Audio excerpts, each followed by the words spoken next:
members of the board, Catfish Creek Conservation Authority staff, ladies and gentlemen, it is an honor and a privilege to speak to you today at the Catfish Creek Annual General Meeting. When Chris first asked if I would consider being a keynote speaker, well, let's just say it wasn't yes that came to mind at first. It was early January and we were in lockdown, and my 8-year-old son was struggling and losing focus with his online learning, and I was teaching ELP from behind a computer. It was just a very difficult time, and my main focus was the health and well-being of my family. But it quickly came to me that this was an opportunity to talk about a unique educational program here at East Elgin, and an opportunity to talk about a unique and special partnership that has developed and grown over the last 21 years. But more importantly, today is also an opportunity to say thank you. Thank you to Catfish Creek Conservation Authority, the organization that helped develop, shape, plan, and organize ELP activities and events over the last 2 decades. For some of you, ELP is but a name, something you have heard about but don't really know about. For others, you've been along for the ride since the beginning. So today is not just a chance to highlight what we do and why we do it, it's also a chance to celebrate what we've accomplished over the years. So what is ELP and why is it unique? First of all, it's unique because it's one of only a handful of these programs in all of Canada. Secondly, it's unique because it's almost exclusively self-funded. Donations from individuals, businesses, service clubs, industries, and along with various fundraising activities account for 3/4 of our annual operating budget. The Environmental Leadership Program at East Elgin Secondary School is a 4-credit course integrating senior-level interdisciplinary studies, outdoor education, and cooperative education. Interdisciplinary Studies is a grade 12 university preparation course that focuses on resource management and conservation. There is a strong emphasis on aquatic ecology, soil ecology, fish and wildlife conservation, and principles and practices in forestry. Outdoor education is designed to increase outdoor recreation and environmental participation. First aid, CPR, ORCA certification, biking, skiing, safe boating certification, Ontario's Hunter Ed, National Archery in the Schools program. And in normal years, a 5-day canoe lake trout fishing trip to Algonquin Park, a 4-day Halliburton mountain biking, rock climbing, and high ropes adventure, and a 4-day winter wilderness experience on the edge of Algonquin Park, building quinzees, snowshoeing, and polar dips. The cooperative education part of the course involves experiential work opportunities in the outdoor environmental field. Once again, the majority of these work placements and opportunities are with Catfish Creek Conservation Authority. Always a highlight during this part of ELP is the 2-week chainsaw, cutter, operator, and woodlot management program. This is organized by Tony, Dusty, Garrett, Austin, and Emily. Their dedication to ELP is especially evident at this time, helping instill and strengthen the pillars of ELP: respect, responsibility, dependability, work ethic, trust, accountability, and commitment. The life skills taught during this part of the program cannot be replicated in the classroom. This is part of the ELP that kids have a hard time explaining to people. You're in an environmental class, but you're cutting trees? Under CCCA guidance, students are taught about plantation management. By thinning the forest and opening it up to sunlight, you're releasing the forest to new growth. Through management, we are increasing diversity in the forest and speeding up succession. Over the last 20 years, together, Catfish Creek Conservation Authority and the ELP program have managed over 100 acres of public and private woodlots in the Catfish watershed. Throughout the semester, my students start to understand that phrase, the power of one. And this is especially evident with our annual MarshQuest program. Different people, different organizations working together in partnership towards a common goal. Since 2007, the Jaffa Outdoor Education Center, Catfish Creek Conservation Authority, and the ELP program, along with Ron Kassir, annually host MarshQuest at the Herb Kebble Yarmouth Natural Heritage Area. This is an interactive wetland education program with activities, presentations, and demonstrations designed to stimulate their interest in the outdoors as well as their appreciation for the values of wetlands. Annually, we host 500 grade 4 students from 15 different schools. To date, that's over 7,500 kids. What's really cool about this program, we've been running it so long that the students My students are now the teachers, and they were once MarshQuest attendees when they were in grade 4. In 2010, MarshQuest was nationally recognized by Ducks Unlimited as a Wetland Center of Excellence. And now they use our program as a model across the country to show other schools what they can do to teach students about wetlands. In 2011, MarshQuest won an international award from Ramsar for schools promoting the sustainable use of wetland resources. Often it's just the leader or frontliners that are recognized for their accomplishments, but like every good team, it's the people behind the scenes that make it all happen. So again, Catfish Creek Conservation Authority, thank you for your efforts and your commitment. Immediately following MarshQuest, it's on to the Carolinian Forest Festival. This just another example of local and area individuals and organizations working in partnership for the environment and for our children. Hosted at Catfish Creek, coordinated by Betsy McClure of Kettle Creek Conservation Area, the festival is a huge success because of the commitment and dedication of the many volunteers. Upper Thames CA, Long Point Region CA, St. Thomas Field Naturalists, Jaffa Outdoor Ed Center, the ELP program, Kettle Creek Conservation Authority, and Catfish Creek Conservation Authority, and so many more.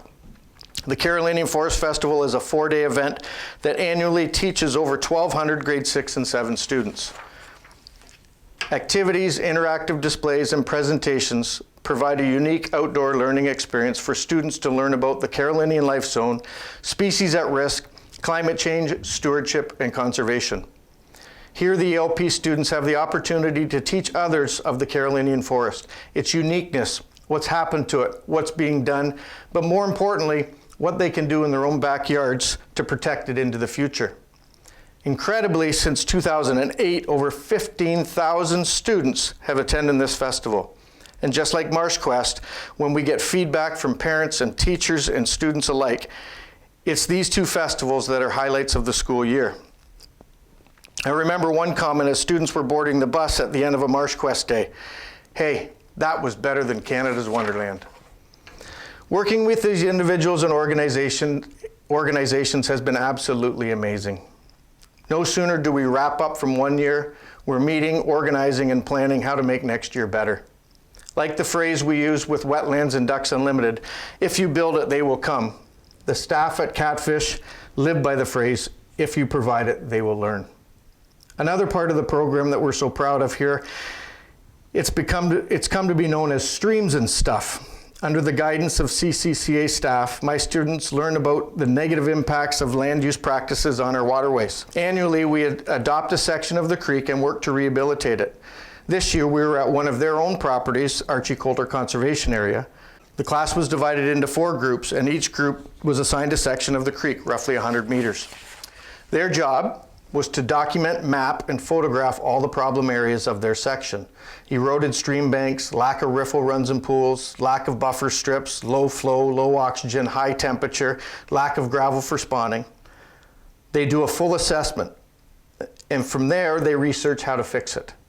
What can be done to increase this flow, increase the dissolved oxygen? How can we decrease the temperature? What can be done to decrease siltation? How do we stabilize the bank and minimize erosion? And with this information and working closely with Catfish, they devise a plan. Wing deflectors here, rip-wrap there, root rods and bioengineering. A detailed rehabilitation plan is now in place. The amazing thing about this project, next year's ELP class will do the field work that this year's class researched and designed. Again, Catfish Creek Conservation Authority making this experience possible, guiding and supporting us in the field, and with behind-the-scenes work, writing funding proposals and securing monies to put the plan in place. To date, the ELP program and the authority have rehabilitated over 1,200 meters of Catfish Creek on both private and public lands. This year, collectively, we took this project to another level. We created a stream rehabilitation website that will be used by future ELPers and teachers alike. Let's not forget the filming crew, the editing crew, the director, Emily Febri, and proudly I say an ELP student from 2012. To highlight a few of the other projects that ELP and Catfish Creek have worked on together over the years, our catfish cleanup from Dingle Street to the complex, picking up garbage from shopping carts to tires to TVs and more, often enough garbage to fill up the backs of several pickup trucks. trail maintenance in Springwater, Herb Kebble, and Colton Swamp, building bridges, walkways, trails, and educational viewing platforms for others to enjoy. Tree planting and invasive removals, removing Manitoba maples along the creek in Elmer, and this year planting 2,000 chestnut trees on 3 private land conservation projects. And I certainly can't forget our annual Watershed Tour, starting at the north end of the watershed and finishing at the south end in Port Bruce. Tony, Dusty, or Emily would teach the ELP students about watersheds and conservation authorities. We would stop along the way as they explained their roles and responsibilities, from monitoring wells to water quality, to how they monitor water levels throughout the watershed, how they predict and warn of floods. We stop and look at wetlands that they've restored and created. We look at past woodlot management projects and the benefits associated with these efforts. We also stop and talk about drains and drain maintenance and of conservation practices such as grassy waterways and buffer strips. I can't forget the final stop though, and Tony's favorite, as we often enjoy a late lunch together at the Corner Cafe in Port Bruce. As I highlight some of our past accomplishments, I'm sure many of you are wondering, what did you do this year? Did ELP run? And if so, what did it look like? Going into summer, students were struggling trying to decide what to do. Do I stay in ELP, no matter what it looks like, or is it time to move on? For the most part, students take ELP for the experiences. And not only were our major fundraisers canceled, the Long Point Retriever Trials, the 3-Port Tour, and Thunder in the Valley, so were all of the highlight trips. No Algonquin trip, no Halliburton mountain biking, high ropes and rock climbing, no downhill skiing, no trips to Junction, no winter trip, snowshoeing, or polar dips. I was ready to throw in the towel. Why stay in ELP, they asked, and I totally understood. But with 2 years left in my teaching career, I didn't want it to end. Many emails and text messages later, I managed to convince 15 students to stick with it. We were going to be outside every day. We wouldn't have to wear masks as long as we were socially distanced. We were going to be active, and together we could make the best of our new normal. To me, ELP has always been about opportunity, and now more than ever, my students and I needed opportunities. Something to uplift us and provide us with a fun and safe environment. That something was Catfish Creek. I had ideas of how we could create a virtual field trip to MarshQuest, something that could be provided to every grade 4 student in the valley. And there was Catfish Creek, jumping on board, organizing, teaching, filming, editing, and planning. And again with the Forest Festival. And without hesitation, what can be done? How can we help? Always positive, always about the kids. I couldn't be more proud of how we pulled it all together. To me, the days seemed normal. And other than not having hundreds of screaming kids, elementary kids around, MarshQuest and the Forest Festival were just like any other year. We were there in our outdoor classroom teaching hundreds of kids about our precious wetlands and forests. Again, ladies and gentlemen, the constant, making it all happen and making sure our new normal seemed normal was Catfish Creek. As I look to next year and my next ELP class, I do so with hope and optimism. Next year will be my last, as I'm set to retire in the spring of 22. It sure would be nice to be able to plan one more class trip, watch kids challenge themselves on a 2-kilometer portage or catch and eat their first lake trout, and push themselves to new limits on the Halliburton trails. And if I can't, well, maybe I'll have to postpone that next chapter and come back one more year. In closing, as I look to the future, I hope that ELP and Catfish Creek Conservation Authority are able to continue doing what they do. Conservation through education. The programs, opportunities, and experiences provided by the ELP program in Catfish Creek enhance the students' attitude towards the environment and the great outdoors. In many, this attitude becomes a passion, and they go on to further their education in the environmental or outdoor recreational field. The more activities, experiences, the more opportunities that we can provide, the better chance we have at stimulating their interest. These students are our future conservationists and the key to a healthier future. Ladies and gentlemen, we have 3 Catfish employees with us today who are proof conservation through education really works. Dusty Underhill, ELP 2000. Emily February, ELP 2012. Garrett Kramers, ELP 2014.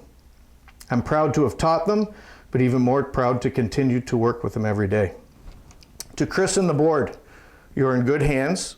Similar to me, retirement may be in sight for Tony and Peter, but they have laid the foundation for a solid core of young, dedicated, committed people to take Catfish Creek into the future.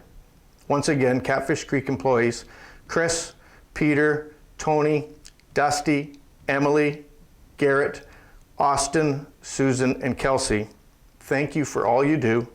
I truly hope everybody knows how lucky they are to have you. Thank you.